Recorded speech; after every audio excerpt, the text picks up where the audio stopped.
성탄절을 맞이해서 여러 주제로 교회마다 말씀을 전할 것 같습니다. 성탄절의 의미에 대해서 예수님은 누구신가 이렇게 여러 가지 주제를 가지고 교회마다 오늘 말씀을 전할 것 같습니다. 저는 이 성탄의 날에 예수님께서 태어나신 그 성경 말씀 내용들을 묵상하면서 인상 깊었던 것이 뭐였냐면요. 예수님이 같은 날 같은 장소에 오셨어도 어떤 사람은 그것을 알고 맞이했고 어떤 사람은 그것을 전혀 몰랐다는 사실이에요. 저는 그 사실이 인상 깊었어요. 누구는 알고 누구는 몰랐다는 것이죠. 그래서 오늘은 우리 예수님은 과연 어떤 곳에 오시는가, 다른 말로 주님께서 임재하시는 그런 장소는 어디인지 그것에 관해서 말씀을 전하려고 합니다. 두 가지로 정리할 수 있을 것 같아요. 주님이 임재하시는 곳은 어떤 자리인가. 첫 번째는요, 낮은 자리고요. 두 번째는 그 낮은 자리에서 자신의 사명을 감당하고 있는 그런 자리. 그러니까 이 두 자리에 있으면 주님의 임재가 이루어진다는 말씀입니다. 2000년 전에 오신 주님은 그때 오시고 지금 안 오시고 우리랑 상관없는 것이 아니라 지금 성령님을 통해서 우리에게 임재하세요. 또 마지막 때 재림하세요. 2000년 전에 초림하셨다면 다시 오신다고 해서 재림이라고 합니다. 그런데 중요한 것은 우선 우리가 지금 주님의 임재를 어떻게 체험하고 있는가, 이것을 점검하는 일인 것 같습니다. 주님의 임재는 무슨 2000년 전에만 있었던 그런 사건이 아니라 지금 일어나야 돼요. 지금은 우리가 그것을 체험해야 돼요. 또 지금 체험할 수 있는 일이에요. 그렇기 때문에 주님의 임재하심을 사모하는 그런 게 우리가 있어야 된다. 그것을 단지 기리고 축하하고 감사하다, 거기서 끝나는 것이 아니라 그럼 지금 나에게 오시는가, 이것을 점검할 수 있어야 된다는 거예요. 그런데 2000년 전이나 지금이나 공통점은 있어요. 그 공통점이 뭐냐? 누구에게나 어디에나 임재하는 것이 아니다라는 사실이에요. 그래서 어제 우리가 오늘 말씀을 통해서, 이 나눔의 시간을 통해서 주님이 임재하신 자리가 어디인지를 잘 알고, 그리고 그 말씀에 순종해서 주님 만나는 역사가 우리에게 일어나기를 축원합니다. 첫 번째, 낮은 자리다 했죠. 주님이 임재하시는 자리는 2000년 전과 마찬가지로 낮은 자리에 임재하십니다. 예수님께서 낮고 천한 곳에 오셨다는 것은 여러분도 잘 아는 사실이죠. 그래갖고 작은 도시 베들레헴에서도 마구간에 말밥통 위에 누이셨던 분이 우리 예수님이세요. 또 오늘 본문에 보니까 구주 탄생을 전하기 위해서 천사들이 지금 누구에게 나타났습니까? 목자들에게 나타났거든요. 유명한 말씀이잖아요. 내가 온 백성에 미칠 큰 기쁨의 좋은 소식을 너희에게 전하노라. 오늘 다윗의 동네에 구주가 나셨으니, 너희를 위하여 구주가 나셨으니 곧 그리스도 주시니라. 이거 우리가 많이 암송하는 말씀인데, 이 유명한 말씀은 그럼 누가 들었는지 잘 그거는 기억 못하는 사람들도 많아요. 예. 굉장히 유명해갖고 어린아이부터 어른까지 이 말씀을 다 외우잖아요. 그런데 이 말씀을 누구에게 전했냐? 목자들에게 전했다는 거예요. 동방박사 아닙니다. 목자예요. 자, 이게 지금 제가 몇 번 말씀드렸을 거예요. 이 목자라는 이 직업이 어느 정도 위치에 있었냐면, 그 당시에 가장 천대받던 대표적인 두 직업이 있었습니다. 창녀와 목자예요. 여러분 창녀는 천대받는 거 이해하시죠? 근데 목자 그러면 지금은 이해가 안 가시잖아요. 아니 목장 주인이 왜 지금 목장이 있으면은 그거 그래도 수입이 괜찮을 텐데 이렇게 생각하는데, 그 당시에 가장 천대받던 직업이 이 창녀와 목자였다는 겁니다. 그런데 많고 많은 사람들 중에 그 목자들, 그것도 밤에 잠도 제대로 못 자고 있는 그 목자들에게 복음이 제일 먼저 선포됐다는 거예요. 큰 기쁨의 좋은 소식을 너희에게 전하노라. 이것이 목자들에게 먼저 일어났다는 거예요. 작은 도시 베들레헴, 그것도 마구간의 말밥통, 그 복음의 소식을 전한 것도 목자들, 이렇게 왜 낮고 천한 곳에 이렇게 공통적으로 복음이 전해졌는가, 그거예요. 그러니까 이런 특징 우리가 알고 있다고요. 근데 이게 비단 예수님 탄생하셨을 때만 아닌 것 같아요. 예수님의 삶을 봐도 그렇지 않습니까? 예수님은 늘 낮고 천한 곳으로 찾아가셨어요. 그래서 천대받는 사람들, 병과 상처로 인생의 바닥에 주저앉아 있는 사람들, 이런 사람들에게 우리 예수님이 찾아가셨잖아요. 오죽하면 예수님 별명이 세리와 죄인들의 친구다, 이런 별명까지 얻으셨어요. 그래서 우리가 이런 사실에서 얻을 수 있는 인사이트가 뭡니까? 우리도 낮은 자리에 있어야겠죠. 그렇죠? 우리도 낮은 자리에 있어야 주님을 만날 거 아닙니까? 예. 자, 그런데 그럼 낮은 자리가 뭐냐는 거예요. 낮은 자리가 뭘까? 뭐 우리가 무시받는 장소, 뭐 가난한 장소, 더러운 장소, 그런 데 가 있으면 내게 주님의 임재가 이루어질까요? 여러분들 어떻게 생각하세요? 낮은 자리라고 이렇게 말씀드렸는데 그냥 관념적으로 그렇게 딱 얘기하지 말고 구체적으로 좀 알아야 될 거 아니에요. 근데 그런 자리일까? 이렇게 어려운 사람들이 많이 있는 자리, 불쌍한 자리, 그런 자리일까? 가난한 자리일까? 뭐 실제로 이렇게 가르치는 설교자들 또 교회들도 꽤 있어요. 그래서 교회들이 이렇게 가르치면서 어떻게 합니까? 그 노숙자들 찾아가고 우리 아픈 분들 찾아가서 도와주고 그러잖아요. 그러면서 그곳에 주님이 임재하신다. 또 이런 얘기 실제로 쓰기도 하고. 뭐 일부 맞는 측면도 있습니다. 그런데 낮은 자리의 정답은 아닌 것 같아요.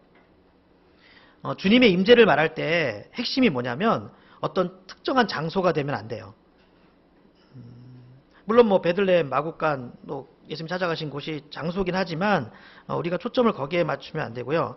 만약에 오늘 본문을 그런 식으로만 해석을 해버리면, 낮은 자리를 그런 식으로만 해석하고 적용하면 문제가 되는 것이, 그러면 좋은 건물이나 잘 살고 있는 사람들에게는 주님의 임재가 없다는 것이죠. 여러분 연봉 올라가면 큰일 나는 거잖아요. 예, 주의 임재 점점 멀어지는 거기 때문에. 그래서 아프지 않고 건강하면 좀 그렇고, 예수님 병든 사람 많이 찾아가셨는데,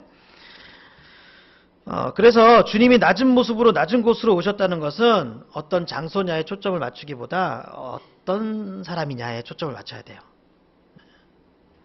그래서 낮은 자리에 있어야 된다는 것은 정확히 설명하면 우리가 낮은 사람이 되어야 된다는 뜻이에요.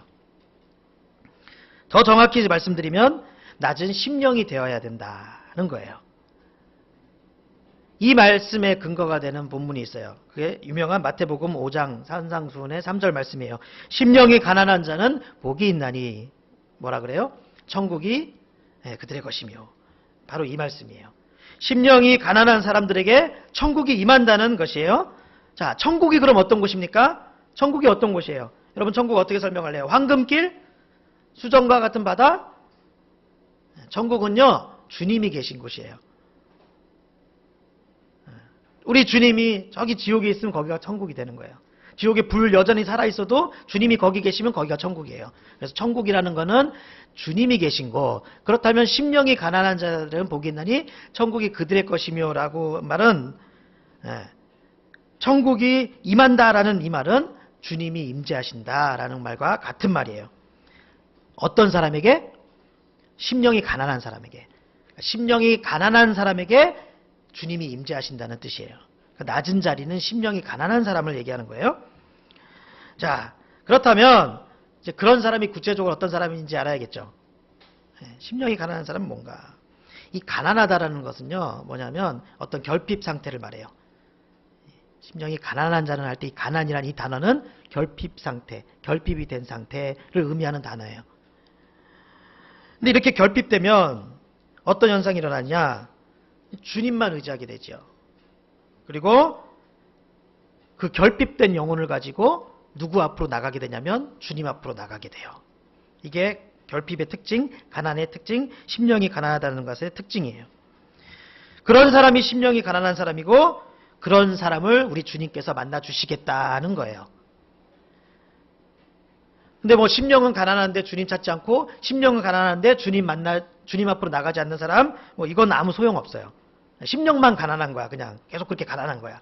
심령이 가난해서 그 결핍 상태를 가지고 주님을 찾고 주님께로 나아가는 사람, 간절히 사모하는 사람, 갈급한 마음으로 주님을 찾는 사람들, 이런 사람들에게만 주님이 찾아오셔서 붙잡아 주신다고요.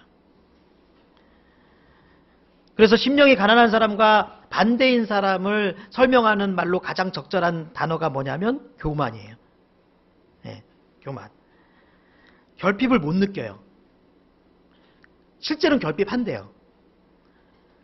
부족한 걸 못 느껴요. 실제로는 부족한 것 투성인데, 그래서 결핍을 못 느끼고 부족함을 못 느끼니까 자기는 부족한 게 없다고 생각하니까 주님을 갈급하게 찾지 않는 겁니다.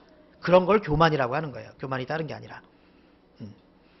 정말 많이 있고 지가 높고 잘나서 교만이 아니라 실제로 자기는 결핍한데 그 결핍함을 느끼지 못하는 것, 그걸 교만한 상태라고 말을 한다는 겁니다.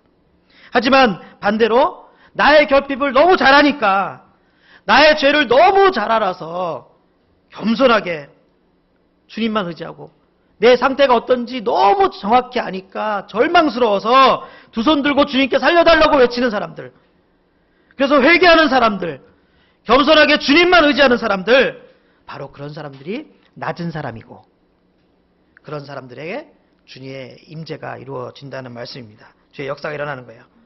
그래서 오늘 본문에 보니까 그냥 기쁨도 아니에요. 큰 기쁨. 저렇게 작은 기쁨 말고 큰 기쁨. 네. 그래서 큰 기쁨과 이렇게 큰 은혜는 어떤 사람들에게 주어진다? 심령이 가난한 사람들에게 주어지는 거예요. 그 주어지는 게 어마어마한 거예요. 여러분, 심령이 가난해지기를 주님의 이름으로 축원합니다. 심령이 가난해지셔야 돼요. 그래서 예수님이 이 땅에 오신 스토리는 바로 우리에게 이 메시지를 주시는 거예요. 두 번째는 주님의 임재는 그렇게 낮은 자리에서 주신 사명 감당하는 사람들에게 이루어진다는 것이에요.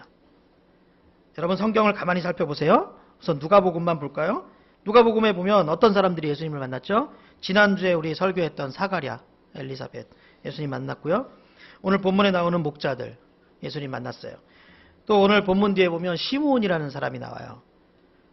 이 사람이 예수님을 만났는데 시므온이 누구냐? 그 오늘 본문 2장 25절에 보면 나와 있어요. 시므온을 이렇게 표현해요. 의롭고 경건하여 이스라엘의 위로를 기다리는 자라. 성령이 그 위에 계시더라. 의롭고 경건하여 이스라엘의 위로를 기다리는 자라. 딱 봐도 심령 가난한 사람이죠. 그죠? 그리고 그 다음에 늙은 과부였던 안나가 있었어요. 37절에 보니까 이 안나를 어떻게 설명하고 있냐면, 이 사람이 성전을 떠나지 아니하고 주야로 금식하며 기도함으로 섬기더니. 자, 이렇게 설명을 하고 있어요. 또 이제 누가복음에 나오지 않지만 동방의 박사도 예수님 만났고요. 세례 요한도 예수님을 만났죠.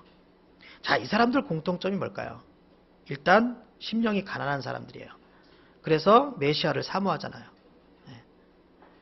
내 능력으로 충분히 이 세상 살아갈 수 있어, 이렇게 생각하는 것이 아니라 낮은 마음으로 오직 하나님의 구원과 은총만을 바라는 사람들, 이게 이들의 공통적인 특징이었고요.